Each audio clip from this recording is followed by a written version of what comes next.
Tai labą dieną. Šiandien kaip niekad gausiai visi susirinkom, tai labai tikrai džiaugiuosi nuoširdžiai, vadinasi, tema yra aktuali. Beveik kasdieną sulaukiu klausimų iš pacientų apie tai, kad mano nagai vienokie ar kitokie skauda, kaip galėčiau savo padėti. Tai šiandien turim pirmą mūsų svečią ne iš ligoninės, lektorę Moniką Lavrukaitę, kuri savo kasdienybėj dirba su tokiom problemom. Tai labai kviečiu šiltai pasitikti ir išklausysim paskaitą ir galėsim vėl kaip visada padiskutuoti. Tai gražios visiems paskaitos, tiek čia esantiem, tiek klausantiem per nuotolį.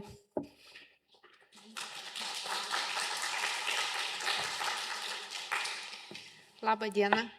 Kaip supratau, čia tema tikrai labai aktuali, nes susirinkusiųjų sako daugiausiai, kiek yra buvę. Tai iš tikrųjų džiugu tą girdėti ir džiugu, kad žmonės domisi pėdų tema, nes į mano kabinetą pasibeldžia žmonės turintis įvairiausių pėdų problemų. Ir su jomis susiduria žmonės kiekvieną mielą dieną, nesvarbu, ar jie serga kažkokiomis lygomis, ar neserga. Ir šiandien aš atrinkau jum kelias temas, kurios liečia mus visus. Bet prieš pradedant noriu paklausti jūsų tokio klausimo. Ar jūs esat girdėję tokį specialistą kaip podologas? Esat susidūręs tokiu? Girdėjot. Kelios rankos tik tais girdėjo. Daugiau rankų. Tai tie, kas negirdėjot, aš noriu prisistatyti, esu podologė, dirbu jau 10 metų su žmonių pėdų ir nagų problemomis ir jų esu mačius ne vieną. Kiekvienas žmogus atėjęs į mano kabinetą dažniausiai pasako tokius žodžius, jau mano kojos baisių, jau tokių tai jau tikrai nematėt. Tai žinokit, mačiau ir daug mačiau. Tai kiekvienos kojos yra tokios, kokios jos yra, o mes esam specialistai, kurie galim padėti išspręsti jūsų tam tikras pėdų problemas. Tai podologas iš esmės tai yra toks specialistas, kuris dirba tarp medicinos personalo, tai yra tarp gydytojo ir pačio paciento, mūsų atveju kliento. Mes nesam gydytojai ir mes negalim nei diagnozuoti ligų, nei skirti kažkokio gydymo. Mes esam tarsi tokie navigatoriai. Ir praeitos savaitės mano viena klientė iš tikrųjų susidūrė su tokia situacija, kad atėjo pas mane dėl atlikti tiesiog higieninio pedikiūro ir aš pas ją ant kojos pamačiau žaizdą, kuri man labai nepatiko. Aš tiesiog primiktinai paprašiau jos nueiti pas šeimos gydytoją, kad jinai įvertintų, kas vis dėlto tenais yra. Ir kaip pasirodė, žmogus turi cukrinį diabetą ir jam atsivėrė opa. Tai cukrinis diabetas ir opa tai yra iš tikrųjų jau blogai. Tai mes esam tokie kaip ir specialistai, kurie galim laiku vietoj tinkamu metu jūs nukreipti pas kitą specialistą, kuris gali jums suteikti iš tikrųjų pagalbą. Tai ačiū Dievui, kad klientė nuėjo, jinai dabar yra stebima medikų ir toliau jai yra padedama. Tai šiandienos mano tokios atrinktos temos yra avalynės įtaka, nes daug klientų iš tikrųjų ateina su įvairiausiam problemom, tai yra tuo pačiu nagų grybeliu, atšokusiais nagais, su hematomomis, pajuodavimais įvairiausiais ir tai dažniausiai sukelia netinkamą avalynę. Aš jums dar atskleisiu kelis tokius patarimus, kaip taisyklingai rinktis avalynę, kad jūs nekartotumėt mano klientų klaidų ir kokios yra vis dėlto pasiekmes renkantis neteisingą, bet gražią avalynę. Ir dar atrinkau tokią vieną didžiausią pėdų priežiūros klaidą, kurią daro 90% mano klientų. Tai manau, kad temos visos yra iš tikrųjų aktualios ir mes pradėkim tada nuo štai tokios skaidrės. Į mano kabinetą pasibeldžia žmonės, kurie ieško savo problemos sprendimų labai kažkur toli. Kaltina ligas, gydymą, įvairiausius specialistus, bet dažniausiai tai būna avalynės įtaka. Ir aš pastoviai girdžiu tas pačias frazes, kad mano batai man geri, man jie nespaudžia, aš perku tik brangius, tik firminius, kokybiškus, mano amžius ne tas, kad gražią smailėjančią nešioti. Bet ar iš tikrųjų tikrai tie batai yra tokie geri? Ir šios nuotraukos labai puikiai iliustruoja, kad vis dėlto mes susikūrėm iliuziją, kad perkam kokybiškus ir gerus batus. Bet vis dėlto šios kojytės rodo, kad tie batai nėra tokie jau ir geri, nes kojos yra plačios, batai visi pasiūti siaurėjantis, gražus, lakuoti, mūsų akiai jie labai priimtini. Bet dėja, kojoms nelabai. Ir jeigu tokia avalynė yra dėvima metų metais, yra daroma žala visom pėdom, tiek kaulam, tiek sąnariam, tiek sausgyslėm ir iš to išsivysto labai daug kitų problemų. Tai labai man patinka šitą iliustraciją. Tikrai internete matėte arbūzus, kurie yra kvadrato formos. Šiaip jo arbūzo formos, žinom, ovali arba apvali, bet jeigu tą arbūzą augimo metu mes įdėsime į netinkamą formą, pavyzdžiui, kvadratinę, jis išaugs kvadratinis. Tai su mūsų pėdomis yra lygiai ta pati istorija. Tikrai esat matę kūdikius, visi gimsta su plačiom trapecijos formos pėdutėm, tokiom V formos, tik su metais, su netinkamos avalinės pasirinkimu, ta pėda ilgainiui deformuojasi ir iš plačios trapecinės formos ji tampa siaurutė. Tai va čia mano klientės irgi gerai iliustruojanti nuotrauka, kaip greitai jinai gali deformuotis. Visiems žinomas tas haliuks valgus kauliukas išsisukęs, tai irgi yra didžioji dalis avalinės įtakos, kažkiek gali būti genetikos, bet vis tiek tai yra daugiau avalinės. Pamėlė nagai su hematomomis, tai irgi rodo, kad yra spaudimas, o kraujas išsilieja tik tuo atveju, jeigu yra mechaniškai spaudžiama. Tai gali padaryti tiek avalinė ir tiek taip pat kojinės, nes kojinės irgi reikia rinktis kuo didesnės. Toliau patys nagai irgi matom, kad jie yra atšokę, jie pakeitė savo spalvą. Antrasis, trečiasis irgi yra sustorėjęs ir tai nebūtinai gali būti grybelinė infekcija. Tai gali būti priežastis, nes nešiojama per maža avalynė ir šie nagai gauna per didelį tiesiog spaudimą. Kitos nuotraukos irgi yra mano klientų ir čia labai iš visų pusių stengiausi irgi nufotografuoti, kaip tos pėdos, kurios ilgą laiką nešioja netinkamą avalynę, vėliau realybėje atrodo. Čia tiesiog žmonės pas mane sėdi kėdėje, jie nespecialiai yra surietę pirštus. Tiesiog per ilgą laiką kaulai ir sąnariai taip susiformuoja ir išsivysto įvairiausi pakitimai, plaktukinė piršto deformacija, kada taip kaip sliekelis yra susirietęs. Matot, ant sąnario yra didžiulė skausminga nuospauda, kurią išspręsti namų sąlygomis yra jau sudėtinga. Tokiu atveju dažniausiai arba mes kaip specialistai gaminame įvairiausius paminkštinimus toj vietoj, kad nuimti spaudimą. Ir labai gerai, jeigu klientas tokiu atveju kreipiasi ir į ortopedą, kad jis galėtų pagaminti reikiamas iškrovas arba taip vadinamus ortozus, tokius silikonus, paminkštintojus, kad žmogus galėtų be skausmo judėti ir gyventi. Toliau antroje nuotraukoje irgi matom, kad visiškai yra deformavęsis nagas, tiksliau jo nebėra. Pats pirštas nago deformuotas, pats priekis jo yra labai negražus. Visi kiti pirštai lygiai taip pat nagai yra storėjantis ir negražus. Kas liečia pirštus, irgi atkreipkite dėmesį, visi pirščiukai yra susirietę per sąnarius, jie yra natūraliai sulenkti, jie išsitiesti nebegali, nes ilgą laiką buvo tiesiog nešiota per maža avalynė, per mažo dydžio ir per mažo pločio. Paskutinė nuotrauka, trečia, tai yra 21 metų mergaitės koja. Tai visi praėjom paauglystės etapą, kai reikėjo labai gražių, bet nepatogių batų.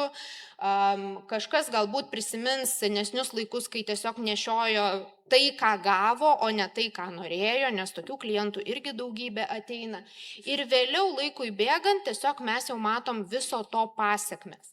Tai čia jauna mergaitė ilgą laiką nešiojo 2 dydžiais per mažus batus. Tai kaip pas mane atėjo, pamatavau su liniuote ir išaiškėjo, kad vis dėlto jinai jau per tą laiką prarado, galima sakyti, jau nagą, nes jis labai stipriai deformavosi ir visi sąnariai yra paraudę ir susilenkę. Ir dėja, jie tokie jau ir išliks.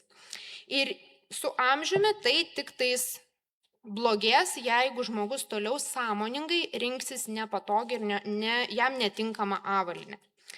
Tai vat iš to ir iškyla klausimas, tai atrodo mes visi vaikštom su batais, visi perkam batus, visiems mums atrodo, kad kokybiška, gera, firminė, nespaudžia.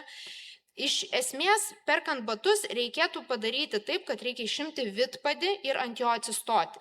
Šitose jūs nuotraukose matot, kad tai yra visiškai netinkanti avalynė. Nes pirmoje nuotraukoje į vidpadį kiek pirštų telpa? 3. O kur dar 2? Jie kažkaip turės tame bate tilpti. O tai reiškia, kaip jie tai padarys, spausdamiesi vienas į kitą. Ir kai pirštai spaudžiasi vienas į kitą, nebėra oro cirkuliacijos tarpupirščiuose, vadinasi, ten viskas šunta.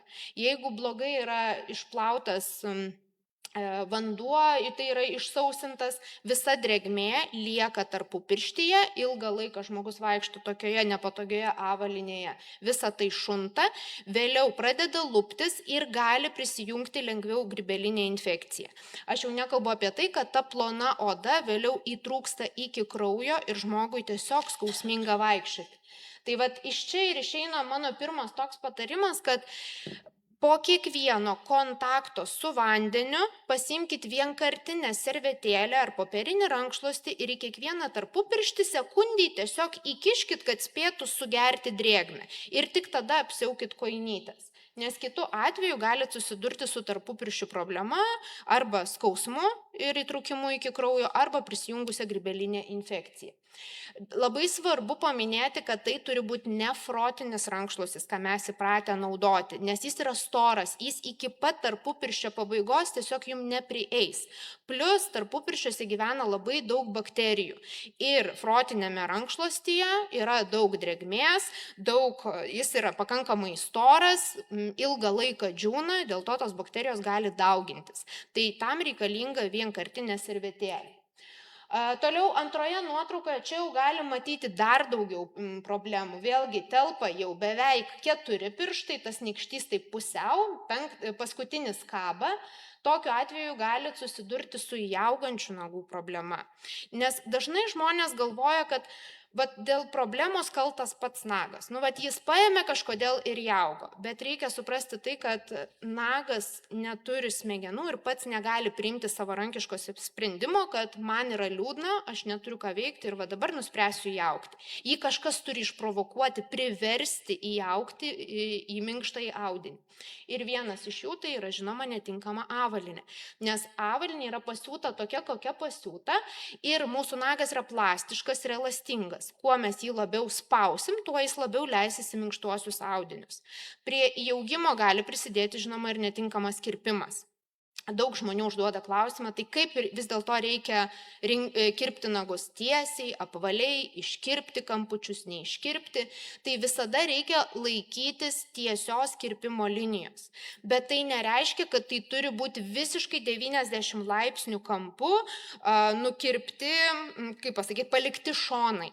Jie turi būti šiek tiek suapvalinti tam, kad jum neskaudėtų kitų pirštų, kurie remiasi vienas į kitą, jie negalėtų sužeisti vienas kito ir neplėšytų jum kojinių.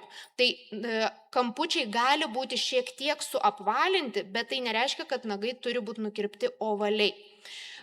Toliau, kas liečia antrąją nuotrauką, jūs galite matyti, kad nykštys šone yra šiek tiek paraudęs, patinęs lengvai ir tarsi blizgantis toks įtemptas. Tai rodo, kad jau prasideda uždegiminis procesas. Palengva, dar nėra kažkokio didelio pūliavimo, bet prisideda prie to siaura avalynė ir atkreipkite dėmesį į antrą pirštą. Matot, jis yra ilgas. Ir jis kiekvieno judėjimo metu trinasi būtent į šoninį tą volelį, kuris yra ir paraudęs. Tiesiog jie neturi kaip pasidalinti bate vietos ir tiesiogiai vienas į kitą trinasi. Dėl to antras pirštas provokuoja nago skausmą ir įaugimą. Tai dėl to labai yra svarbu rinktis teisingą avalynę, nes jau pažiūrėkit, kiek aš išvardinau galimų problemų, vien tik pasirinkus netinkamą. Čia įdėjau jums dar ir vidpadį parodyti. iš klientės ištraukiau ir iškart nufotografavau. Atkreipkite dėmesį, kaip išsidėstė pirštai. Matosi, ištrinti didieji yra, viršuj antrieji, o paskui čia dar matosi kairiai pusiai 3 paskutiniai, o čia kažkaip jau jiems kiek vietos užteko, tiek užteko. Tai net vidpadį jūs galite matyti tarsi, vadinkim, rengeną savo pėdos, kaip iš tikrųjų jį jaučiasi. Nes mes esam įpratę batus pirkti, gražus, prasinešios. Pratampysiu. Bet kol tampysim, kol nešiosim, kažkas turės kentėti, nes mes tarsi savo koją įkalinam į kažkokį tai kalėjimą, kuris sunkiai pasiduoda. Turiu netgi klientų, kurie perka batus gražius ir paskui neša juos pratampyti specialiai. Bet perkant avalynę vis dėlto reikėtų užsidėti ją, ištraukti prieš tai vidpadį, pasižiūrėti, kaip tos kojos vis dėlto bate jausis. Ir užsidėjus neturi kilti nei viena mintis, kad ai pratampysiu, ai prasinešios, ai čia oda jinai tempėsi. Užsidėjot ir turit jos nejausti. Čia irgi keli dar pavyzdžiai iš mano kasdienybės. Tai vat, pirma nuotrauka, kur parodytas batas. Pasižiūrėkit, koks jis yra siaurėjantis. Tokių siauručių pėdų mes natūraliai neturim. Nors klientė sakė, kad jos batai labai patogus ir tikrai nespaudžia. Bet kažkodėl atsidūrė mano kabinete dėl nagų problemų. Antroji nuotrauka irgi labai gerai iliustruoja, kad matosi per odą atspindys toksai. Tai yra įsirėžęs kažkuris arba 4. arba 5. pirštas, vadinasi, jis nuolatos patiria spaudimą. Ir net nebejoju, kad toj vietoj susidaro skausminga nuospauda, kuri trukdo žmogui gyventi. Dėl to, kad visą laiką ėjimo metu yra tiesiog didelis spaudimas. Atkreipkite dėmesį, dar vena kaip yra iššokusi. Tai irgi parodo, kad trikdoma kraujotaka. Ir dar šitoj nuotraukai gal šiek tiek sudėtingai matosi, bet prieki odos dalis, kur susiliečia su batu, jinai yra tarsi patinus, užlipus ant to bato. Tai tiesiog visos šios pastabos rodo, kad avalynė yra tiesiog verkiant netinkama ir jinai sukuria eilės kitų didelių problemų. Šitoj nuotraukoje irgi klientas ateina dėl pakitusių nagų struktūros, spalvos ir ilgą laiką aš vis sakiau, jūsų batai netinkami, sakė, labai patogus ir geri. Tai vat vieną dieną jinai pas mane atėjo su šitais patogiais gerais, tai sakau, palaukit, nufotografuosiu, neskaitysiu pranešimą ir kitiem noriu parodyti, kokie jie yra geri. Tai mūsų pėdos yra visų skirtingos, pas vienus siauresnės, pas kitus platesnės, vieni turi aukštesnę keltį, kiti turi žemesnę keltį, o fabrikai siūna vienai, galima sakyti, pėdai. Ir mes bandom pagal tą fabriką kažkaip save sukišti. Tai šitu atveju šitai klientai netinka tikrai šitą avalynę. Atkreipkite dėmesį, kokia jos yra plati pėda, o kokia yra siaura nosytė. Plius tai yra lakuota avalynė, kas irgi jai suteikia standumą. Tai žinoma, nešiojant tokią avalynę, nereikia stebėtis, kad nagai geltonuoja ir kenčia. Tai labai atsakingai rinkitės, niekas nesako, kad reikia vaikščioti su kaliošais, tiesiog pagal galimybės parduotuviai išimkit vidpadį ir atsistokit. Ir jūs tada prieš save konkrečiai matysit, ar jums tiks ta avalynė, ar vis dėlto jinai spaus jūsų pirštus ir formuos ateities problemas. Tai dabar kaip iš tiesų reikia rinktis avalynę, tai va čia jums ir įdėjau. Pirmoji nuotrauka, klientui išėmiau vidpadį ir jį tiesiog paprašiau ant jo atsistoti. Ir jūs matot, visa pėda telpa vidpadyje. Net vidpadis šiek tiek yra platesnis už pačią pėdą. Tai reiškia, kad ėjimo metu cirkuliuos tiek oras tarpupirščiuose, vadinasi, mes jau eliminuojam ir sumažinam tarpupirščių įplyšimo ir grybelinės infekcijos riziką. Toliau nesusiformuos nuospaudos, nes pirštai nesirems vienas į kitą, jie turės laisvę judėti ir nagas, ypatingai didysis, kuris linkęs įaugti, nebebus spaudžiamas ir nebesukurs diskomforto jausmą, eliminuojam ir įaugimo riziką.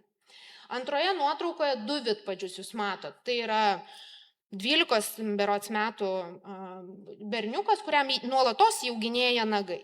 Tai va 2 vidpadžiai. Vienas su rožinės spalvos, su kuriuo jis atėjo, akivaizdžiai matosi, kad mažasis pirštelis kabo ore, jis netelpa bate. Tai reiškia, kad bate viskas turės susispausti. Dėl to šis jaunuolis ir turi augančių nagų problemą, nes tiesiog yra per siauras batas. Kita vidpadė, kita koja stovi ant kito vidpadžio, jūs čia jau matot, kad tikrai pirštai telpa, nykštys netgi turi laisvės šone ir tokiu atveju niekas nesispaudžia. Ir netgi kai yra laiku pasirenkama teisinga avalynė, problemos gali pačios savaime be didelių pastangų išsispręsti, nes tiesiog pašalinama problemų priežastis. Ir čia yra irgi pavaizduota avalynė, va šitie kėdukai dabar yra labai madingi, labai gražus, visi sako, kad jie yra labai labai patogus. Bet vėlgi atkreipkite į jų nosį, vėlgi jie yra pasiūti siaurėjantys. Šiti rožiniai pasiūti platėjančią būtent bato pabaigą, kas rodo, kad vėlgi judėjimas bus patogus ir neturės žalos pėdoms. Ir čia irgi labai gerai pavaizduota tinkama avalynė, žaliai apvesta, kur visa pėda gali tilpti ir atlikti savo funkciją, laikyti kūno svorį. Ir jeigu renkamės mažesnę, pažiūrėkit, ir tarpupirščiai pažymėti, ir haliuks valgus kauliukas pažymėtas, ir nuospaudos įvairios pėdose gali susidaryti, nes iš esmės mūsų kūno svoris laikosi ant 3 atraminių taškų. Tai yra pirmo padikaulio galva, po didžiuoju pirštu esantis kauliukas, po mažuoju pirštu esantis kauliukas, 5 padikaulio galva ir kulnakaulio pamatas, pats kulnas. Ant šitų 3 taškų mes laikom visą savo kūno svorį, neštumus, mamos maksimos tašes ir taip toliau. Jeigu kažkas atsitinka su mūsų pėda, lūžiai, netinkama avalynė, visas tas mūsų kūno svoris ir tai, ką mes nešam ant savęs, pasiskirsto netolygiai ir gali atsirasti nuospaudos. Nuospaudos ne tik tarpupirščiuose, bet ir pačiame pade. Ir žmonės, kai pasibeldžia, sako, aš nebegaliu vaikščioti, nes man kiekvienas žingsnis yra skausmas. Tai kiekviena nuospauda parodo, kad toje vietoje yra padidintas spaudimas. Ir reikia aiškintis, iš kur tas spaudimas atsiranda. Ir žinoma, antras paveiksliukas - plati pėda, o va čia su mūsų avalinė, jinai pasidaro nori, nenori, bet va štai tokia trikampio formos. Ir dažnai pas mane žmonės ateina, sako, kad aš perku firminę avalynę, mano tai tikrai gera. Tai niekada neprisiriškit prie gamintojo, prie kažkokios firmos, nes pati geriausia avalynė yra ta, kuri atitinka jūsų pėdos dydį ir plotį. Tai yra pati geriausia avalynė, o ne kažkoks specialus gamintojas. Dabar daug kas klausia, tai kokią avalynę rinktis, vis dėlto kur eiti, kur tokios ieškoti. Tai yra parduotuvių, kurios specializuojasi būtent ties platinta nosies pabaiga bato ir galima tikrai pas juos pirkti, pilnas Google dabar yra, Vilniuje taip pat yra parduotuvių, galima išsirinkti, bet kaip ir minėjau, svarbiausia ištraukti vidpadį ir ant jo atsistoti. Nes tos pačios platesnės avalynės jau galima rasti mūsų didžiuosiuose prekybos centruose, Akropoliuose ir taip toliau. Tai tiesiog jau po truputį šita mada nešioti plačią avalynę, kuri atitinka mūsų pėdą, pagaliau ateina. Ateina ir vis labiau ir labiau yra kalbama apie avalynės svarbą. Ir jeigu kalbėti apie tai, kas atsitinka, jeigu vis dėlto renkamės neteisingą avalynę, ne tokią, kokią priklauso, tai prasideda pirmoji problema yra nuospaudos ir kaip ir sakiau, jos gali būti skausmingos. Lokalizacija jų įvairi, tiek tarpupirščiuose, tiek ant mažojo pirštelio. Jums rodžiau nuotrauką, ant sąnario gali atsirasti, kai susilenkia, pasidaro plaktukinė deformacija. Ir jos labai labai skauda. Dažnai žmonės klausia, kokiom liaudiškom priemonėm galima jas pašalinti. Daug kas klijuoja įvairiausius iš vaistinės perkamus pleistrus, bet taip tik pasidaro dar dar blogiau. Tai ką aš rekomenduočiau vis dėlto tam pirmam vizitui apsilankyti pas pėdų priežiūros specialistą, kad jis pašalintų tą nuospaudą, pamatuotų jūsų batus, paaiškintų, kaip reikia prižiūrėti ir jeigu reikia, pamatavus, rekomenduotų jum nešioti va štai tokius iš tokio silikono, galima sakyti, pagamintus tarpupirščių plėtiklius. Jų yra įvairiausių formų. Gali būti pailgi, gali būti tokie kaip žiedeliai, gali būti didesni. Aš visada kiekvienam žmogui matuoju ir pažiūriu, kokio jam reikia. Nes parduotuvėse nusipirkti jums labai yra sudėtinga, kai nežinot, kaip tai turi atrodyti. Bet vis dėlto, jeigu jau susidūrėt su tarpupirščių nuospaudomis, turėkit omeny, kad sąnarys trinasi į sąnarį ir dėl to jums atsiranda nuospauda. Ne šiaip sau naktį jinai sugalvoja atsirasti. Tai signalas, kad kažkurie batai jums pirštus suspaudžia. Tai nuo to momento jums reikėtų nueiti pas save į batų spintą ir ištraukti vidpadžius, pasižiūrėti arba pagalvoti, su kuriais pastaruoju metu batais jūs vaikščiojat, kas galėjo įtakoti va šitų nuospaudų atsiradimą. Čia irgi yra kitos kelios nuospaudos, kurios gal vienu atveju atrodo tik negražiai, bet nekelia skausmo, kitu atveju žmogus negali vaikščioti. Tai namų sąlygomis dėja tokių nuospaudų nesusitvarkysit, kad ir kaip žmonės nori, kiti perkasi peiliukus, patys skutinėjasi, bet žmonės sergantis tokiu įvairiom lygom, ar ne, tuo pačiu cukriniu diabetu, ar turintis neuropatiją, vėliau gali susižeisti ir tos žaizdos gali negyti. Ir vėliau turim dar vieną problemą. Tai nuospaudų, kaip ir sakiau, gali būti tiek ant pėdų, tiek tarpupirščiuose, tiek ant pačių pirštų ir sąnarių. Dar mes su jumis kalbėjom apie įtrūkusius tarpupirščius, čia irgi nuotrauka iš mano kasdienybės. Kaip ir sakiau, prevencija nuo odos grybelinės infekcijos, kuri dažniausiai prasideda nuo tarpupirščių, tai yra pėdos sausinimas su vienkartinė servetėlė. Jeigu jau dirba tokį darbą arba aktyviai leidžiat laisvalaikį ir žinot, kad jūsų kojos prakaituoja, yra tokie kremai antiperspirantai. Jie taip ir vadinasi, antiperspirantas. Jį reikia tepti jokių būdų ne naktį, o tada, kada jūs eisit aktyviai kažką veikti, į darbą, pasivaikščioti ar sportuoti. Ką jisai daro? Jisai tiesiog mažina prakaito liaukų darbą. Tai yra, padaro taip, kad šiek tiek mažiau prakaituotumėt, bet tai nereiškia, kad visiškai toj vietoj neprakaituosit. O kad išskirtą prakaitą kažkur sugerti, yra papildomai naudojama pėdų pudra. Ne vaikiška užpakaliuko pudra, nes daug kas galvoja, kad tai yra tas pats, bet būtent pėdom sukurta pudra, nes jos sudėtyje dažniausiai yra priešgrybelinių medžiagų. Tai dėl to po antiperspiranto ryte, kai jūs pasitepat, papudruokit ypatingai tarpupirščius, nes visa tai tiesiog sugers perteklinį prakaitą.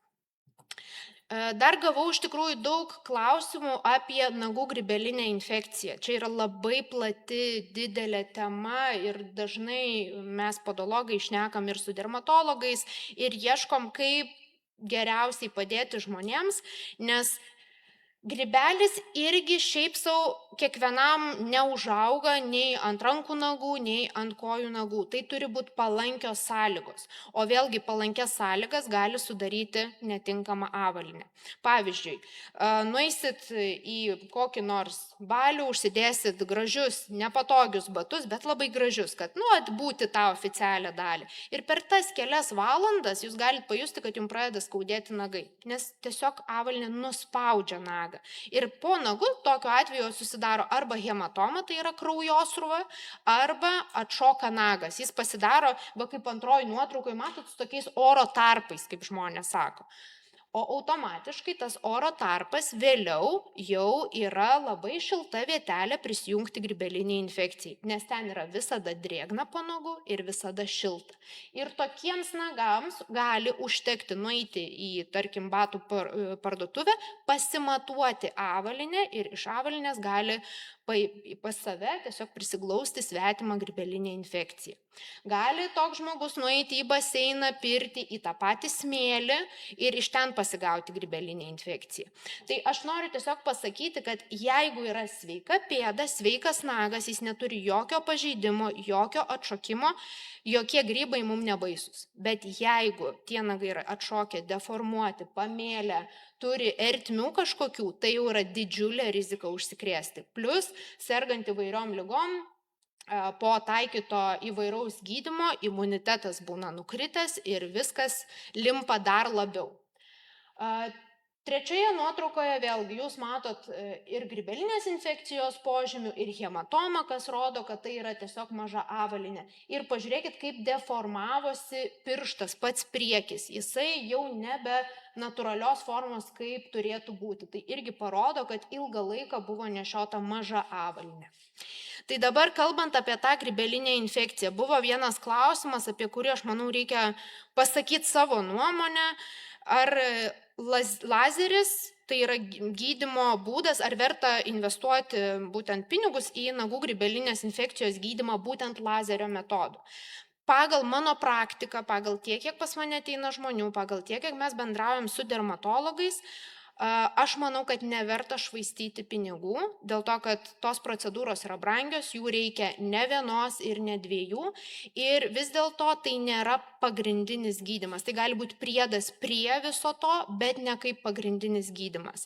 Pagrindinis gydymas dažniausiai būna vis dėlto medikamentinis, bet vėlgi, norint gydyti grybelinę infekciją, dermatologas turi žinoti visą jūsų anamnezę. Kokiom ligom jūs sirgot, kokius jūs vaistus vartojate, kokios procedūros yra jūsų suplanuotos, ir tik tokiu atveju galima parinkti gydymą. Nes daug žmonių ateina ir sako, aš iš vaistinės visus lakus nusipirkau, tepalus, man niekas nepadėjo. Tai norint žinoti, nuo ko gydyti, visų pirma reikia žinoti, kas gyvena, kokia ta grybelinė infekcija, kokiu metodu jinai turi būti gydoma. Galbūt jums užteks tik tais kažkokio receptinio lako, o gal vis dėlto reikės geriamų vaistų. Dėl geriamų vaistų vėlgi reikia pasikonsultuoti, pasidaryti ir kraujo tyrimus, galima ar negalima. Geriau jau rinktis tinkamą avalinę, stengtis netraumuoti nagų ir taip sumažinti riziką užsikrėsti, nes užsikrėtus vėliau tas gydymas yra pakankamai ilgas ir sudėtingas. Čia vėlgi yra kelios nuotraukos irgi su skirtingomis nagų problemomis. Pirmas yra labai sustorėjęs, toks grifozinis nagas, jis auga jau nebe tiesiai, o auga į aukštį, nes sutrikęs augimas. Viduriniai nuotraukoje atrodo nekaltas nago atšokimas, bet iš tikrųjų klinikiniai tyrimai parodė, kad vis dėlto tai yra prisijungusi grybelinė infekcija, nes kaip ir minėjau, bet koks atšokimas tai yra terpė ir labai geri šilti namai grybeliniai infekcijai. Šitu atveju yra nago tiesiog deformacija, jis yra susisukęs ir labai stipriai sustorėjęs, ir jam išspręsti irgi yra būdas, tai yra taikyti štai tokias nagų korekcinės sistemas. Čia labai panašiai kaip su dantimis, yra dedami breketai tam, kad ištaisyti nagus, tai čia yra tarsi nagų breketai. Ir palaipsniui, nešiojant tinkamą avalynę, ypatingai tinkamo dydžio, galima sutvarkyti. Bet kol žmogus nepasiryš pakeisti avalynės, tol visos šitos sistemos yra tiesiog pinigų švaistymas. Tai vėlgi grįžtam prie esminio dalyko, avalynė ir dar kartą avalynė. Žinau, kad šiandien jau kartojas kaip papūga, bet aš tai 10 metų kiekvieną dieną savo kabinete darau ir vis dėlto žmonės yra linkę rinktis gražią, nepatogią ir paskui vaikščioti po specialistų kabinetus, siekiant ištaisyti kažkokias nagų deformacijas. Bet norėčiau, kad jūs nesilankytumėt mūsų specialistų kabinetuose, o geriau jau pradėkit rinktis tinkamą avalynę ir neturėkit tų ateities problemų. Čia vėlgi kitos yra nagų problemos, tai yra besisukantis, įaugantis nagas, jis yra skausmingas, jis nekelia uždegiminio proceso, bet jis yra beproto skausmingas. Šitos dvi nuotraukos rodo, kad tai yra prisijungusi bakterinė infekcija, dėl to jis turi tą žaliai mėlyną tokį atspalvį. Tai vėlgi tai yra pasekmės visų išvardintų priežasčių.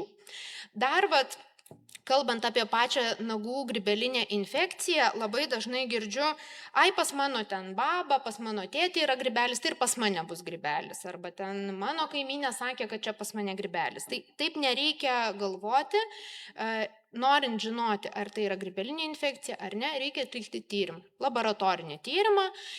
Iš pažiūros dažniausiai niekas nesako, nebent tai yra 100% visi įmanomi požymiai, bet dažniausiai gydytojai susirenka anamnezę, daro mikroskopiją arba pasėlį, laboratorija augina jį tam tikromis sąlygomis tam tikrą laiką ir vėliau yra gaunamas atsakymas, ar kažkas išaugo ar neišaugo. Ir tokiu atveju gydytojas žino, kas tai per sukėlėjas ir kaip jis turi būti gydomas. Ir tuomet žiūri į jūsų ligos visą istoriją ir gali paskirti jums patį geriausią gydymą. Tai vis dėlto diagnostika yra labai labai svarbi. Ir matau, kad turiu nedaug laiko, noriu pakalbėti paskutinę temą apie priežiūrą pėdų. Labai čia 90% žmonių prižiūri pėdas netaisyklingai. Kiek iš jūsų naudojat šitas tarkutes, pemzas savo rutinoje? Naudojat? Nemažai naudojat. O kaip dažnai naudojat? Kiekvieną kartą duše? Kartą per savaitę? Tai dažnai. Nuo šios dienos, nuo šios minutės nebešveiskit savo pėdų. Iš tikrųjų, nereikia to daryti. Nes kas atsitinka? Ten, kur reikia, kur jums norisi, jūs su pemza nutrinat tą vietą, atrodo, išsprendėm problemą. Bet kadangi pemzos ar dildės paviršiaus plotas yra labai didelis, ten, kur yra sveika oda, jūs ją subraižot šveitimo momentu.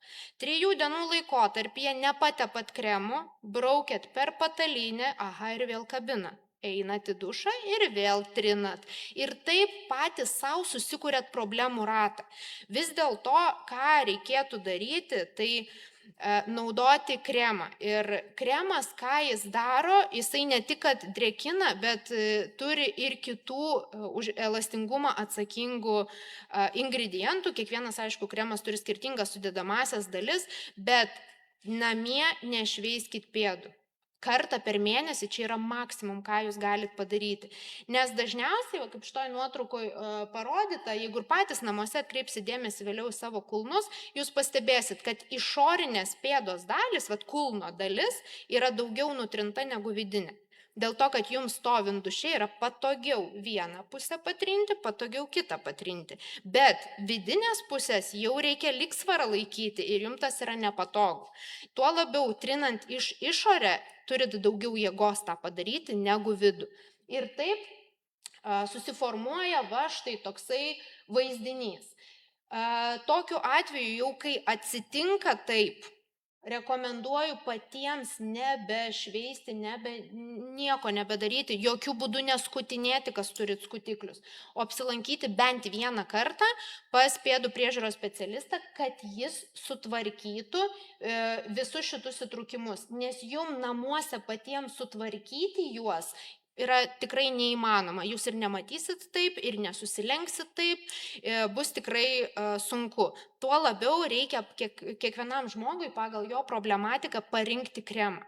Aš žinau, kad jūs visi norit žinoti kremo pavadinimą, kuris pats geriausias, kiek procentų šlapalo reikia naudoti, bet jūs esat kiekvienas unikalus ir skirtingas. Kaip ir pas kosmetologus lankomės, vienas turim riebią odą, kitas sausą, kažkas ten rožinę turi ir yra parenkamos skirtingos priemonės, taip ir jūs. Šlapalas nėra panacėja ir jis neišgelbės visų pėdų. Tikrai taip nėra.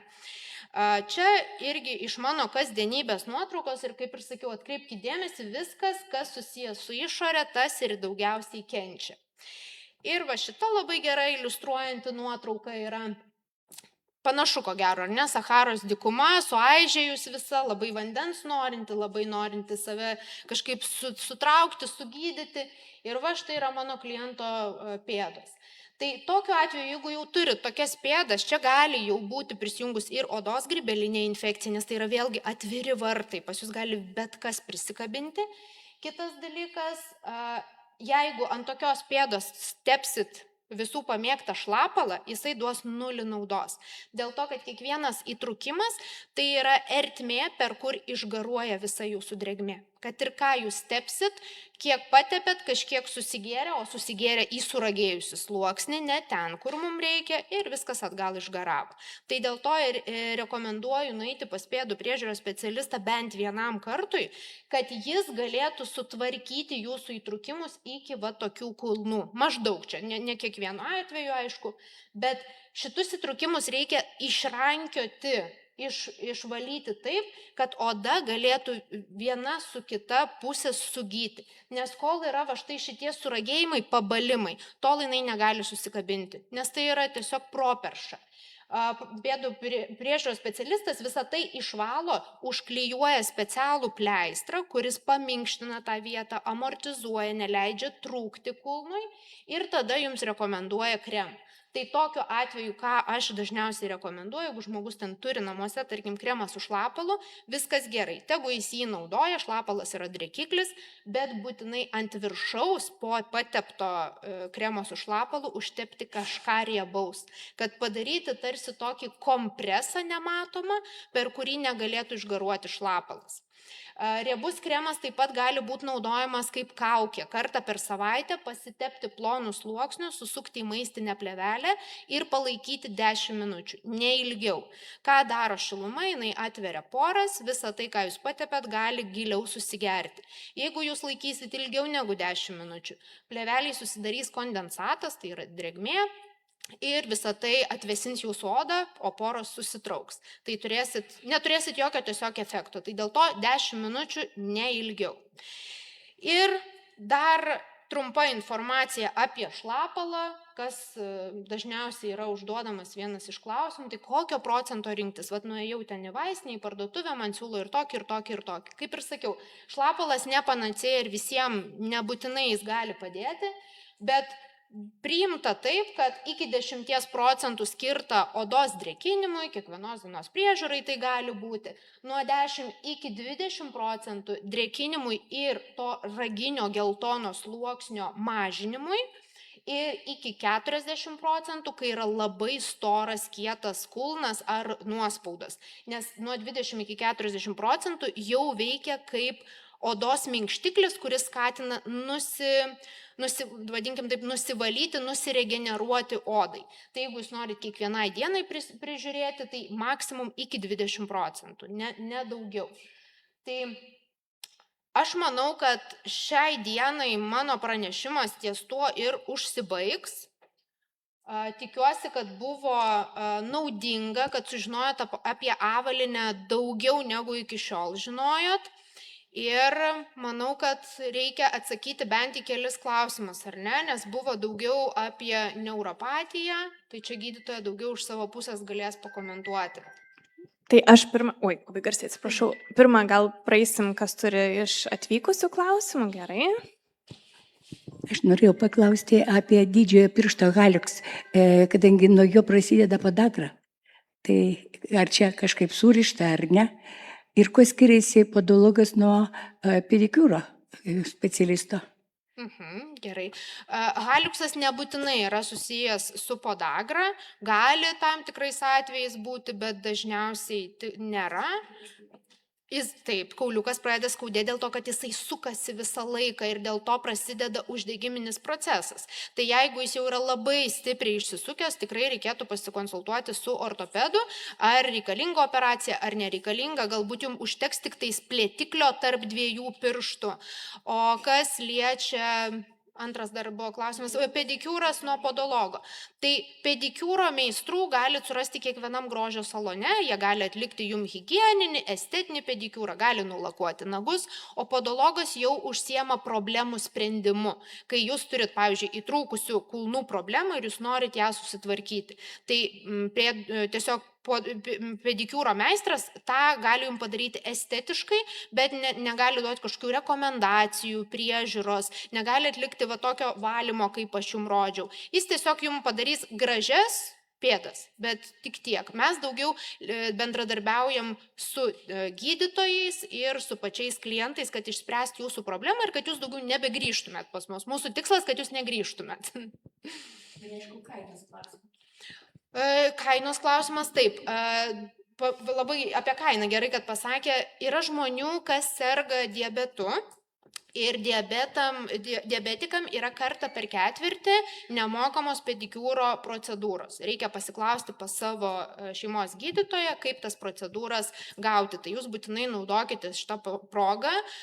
Aišku, eilės yra, bet jeigu jums priklauso, tai priklauso. Visa kita dėja nėra kompensuojama ligonių kasų, tai reikia mokėti pinigus. Ir kainos Vilniuje gali būti nuo iki. Tai tiesiog skambinant visada paklauskit ir eilių, nes bent jau dabar aš, kur dirbu savo privačioj podologijos centre kabinete, tai pas mane eilė jau yra į rugsėjo antrą pusę. Tai irgi mes turim labai daug darbo, tai nebus, kad rytoj poryt. Tai kai registruojatės, visada ir dėl eilių paklauskit, jeigu jums ekstra skauda kažkas, ar turit čia ir dabar problemą, kurią reikia išspręsti. Ir žinoma dėl kainų, nes tai nėra kompensuojama.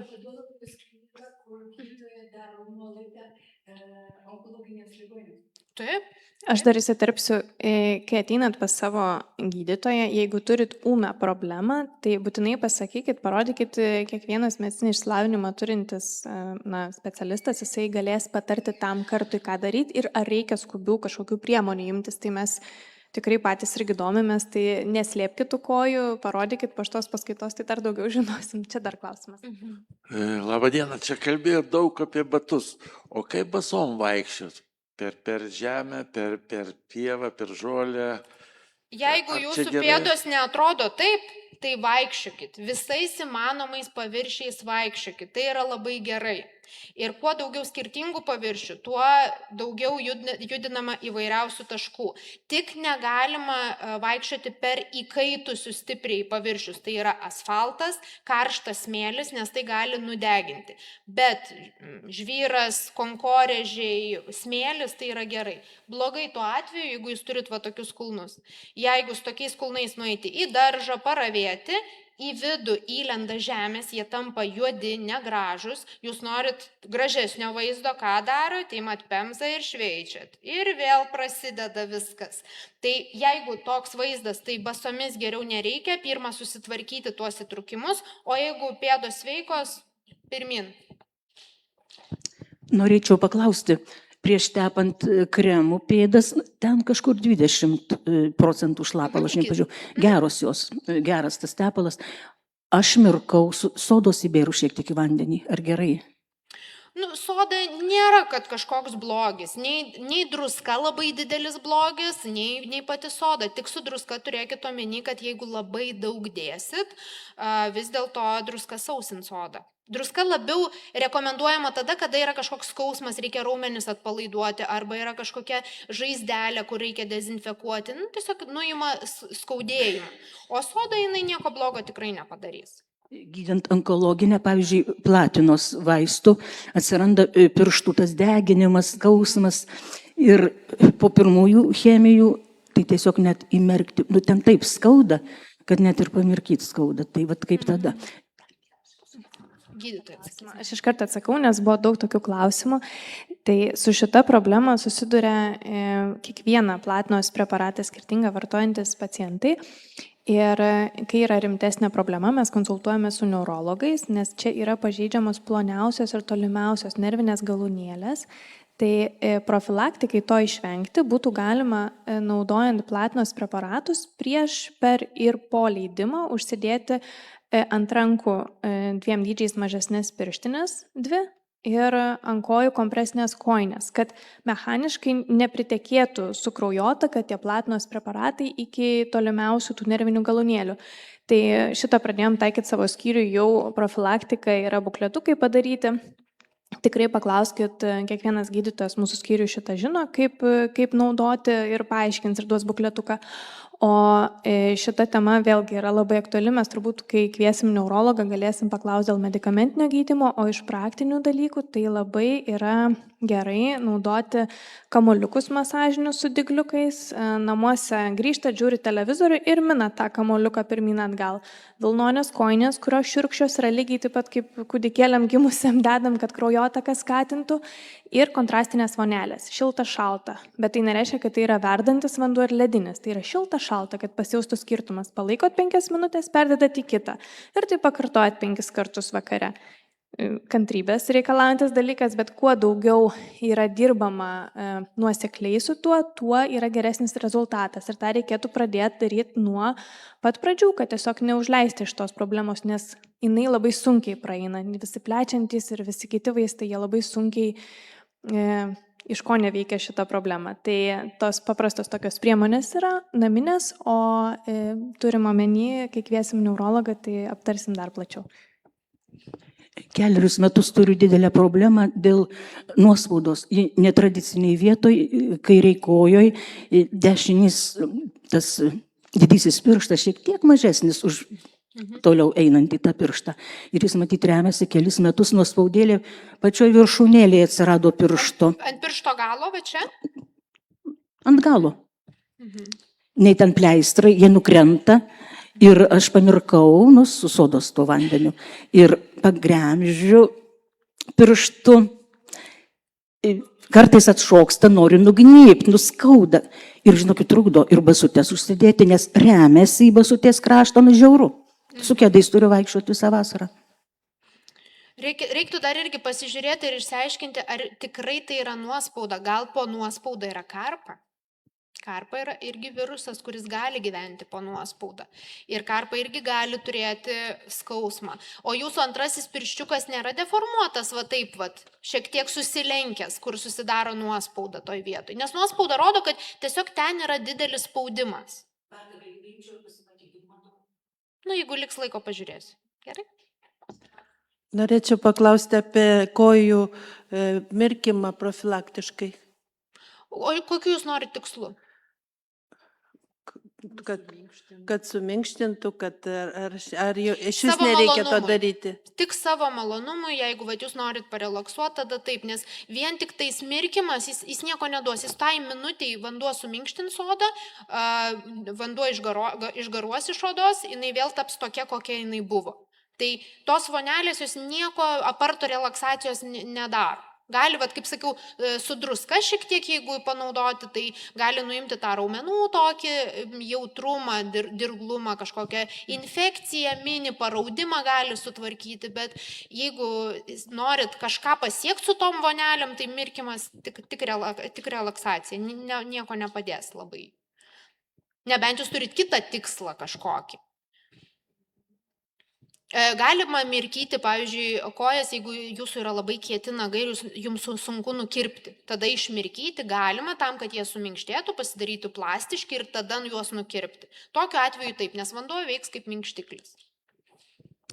Norėčiau paklausti dėl nagų grybelio gydymo. Podologai negydo, tik prižiūri. O sakėt, gal žinot, ar chirurginis gydymo būdas taikomas, nuimant nagus visai? Šiandien kaip tik kalbėjom apie šitą klausimą. Šiais laikais tai yra ypatingai labai retai taikomas metodas, dėl to, kad grybelis gyvena ne tik nage pačiam, kurį mechaniškai nuima, bet ir jis gyvena po nagu esančiam odos sluoksnėje, kur aš jums rodžiau nuotraukas, po nagu yra oda apačioj. Tai grybelis ir ten gyvena, nes jis valgo keratino, jo yra ir naguose, ir pačiam nago guolyje. Tai vien tik išrauti nagus yra nesprendimas. Geriau jau vis dėlto tikrai pasikonsultuoti su dermatologu, pirmą atlikti diagnostiką ir vėliau pasižiūrėti, koks gali būti jums gydymo metodas. Nes reikia turėti omeny, kad chirurginė intervencija, tai yra išlupti tuos nagus, tai yra skausmas, tai yra vaistai, tai yra perrišimai, tai yra jūsų jau judėjimo negalia kažkokia kažkurį tai laiką ir plus nieks neduoda garantijos, kad tai padės. Oho, kiek daug.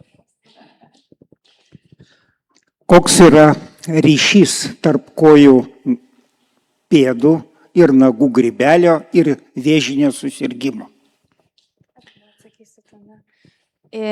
Visą laiką reikia prisiminti, kad onkologinė liga, jinai atkreipia imuniteto dėmesį į save. Reiškia, visas imunitetas keliauja link ligos. Arba medikamentinis gydymas taip pat organizmui yra didelis stresas. Visa tai silpnina imunitetą. Nusilpusiam imunitete visą laiką kimba visos ligos - virusinės, grybelinės, bakterinės.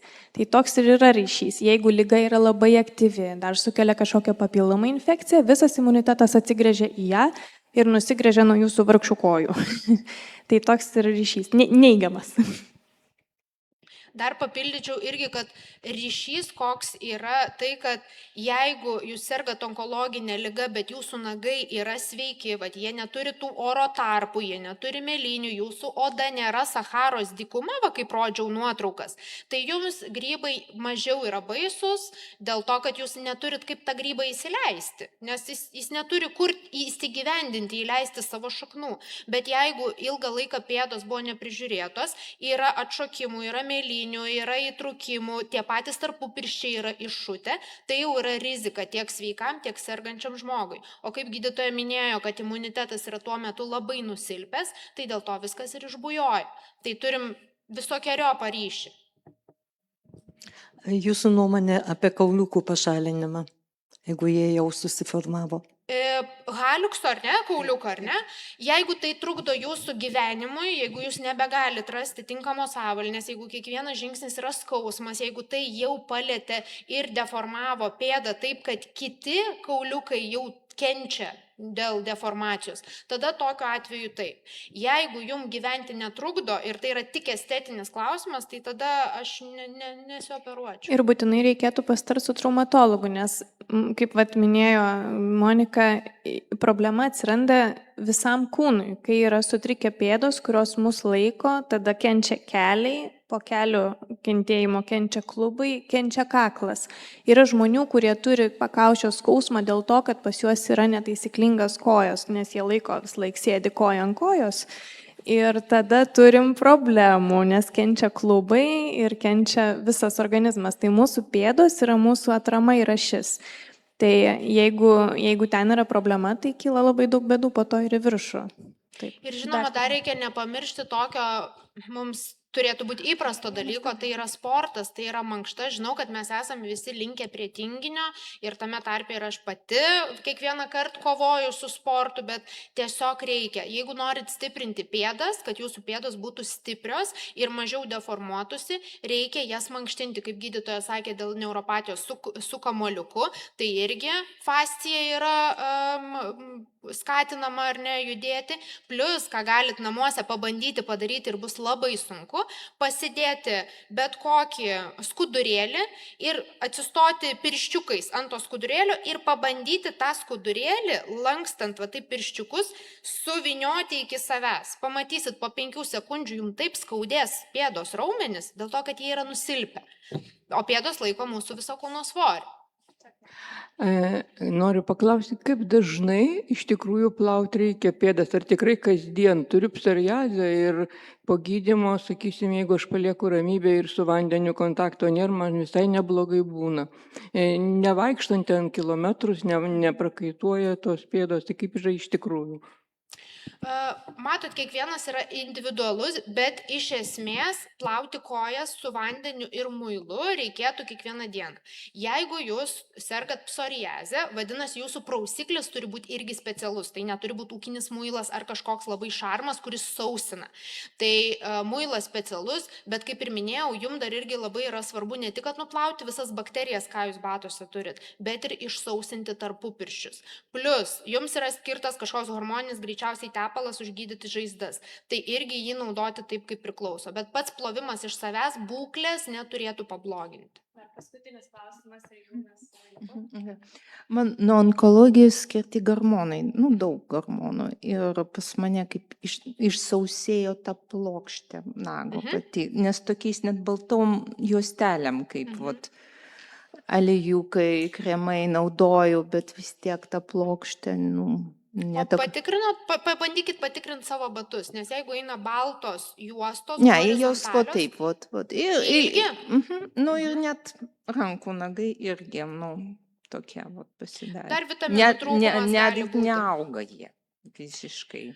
Kurį laiką, aišku, kai yra ligos, yra paskirtas gydymas, tai kiekvienas gydymas gali turėti šalutinį kažkokį poveikį, tai jūsų atveju nagams. Tai tiesiog O su actu vonelės kažkokius, ne. Ne, actas gali kaip tik pabloginti, dar labiau užsausinti ir ne visi nori padaryti geriau, pripila daugiau ir to išsisausina. Aš labai dėkoju už tiek daug klausimų, mus spaudžia laikas. Nuoširdžiai dėkoju Monikai, pati turiu dar milijoną klausimų neatsakytų, atrodo tokia tema tikrai labai opi ir kiekvienas susiduriam kasdieną su tuo, ir sergantis, ir esantis remisijoje, ir tiesiog be ligų žmogus. Tai ačiū labai, nuoširdus paskaita buvo nuostabi, ačiū už tokį didelį įsitraukimą ir nuo mūsų saldumynas Monikai. Ačiū labai. Ačiū Jums. Išjungiam.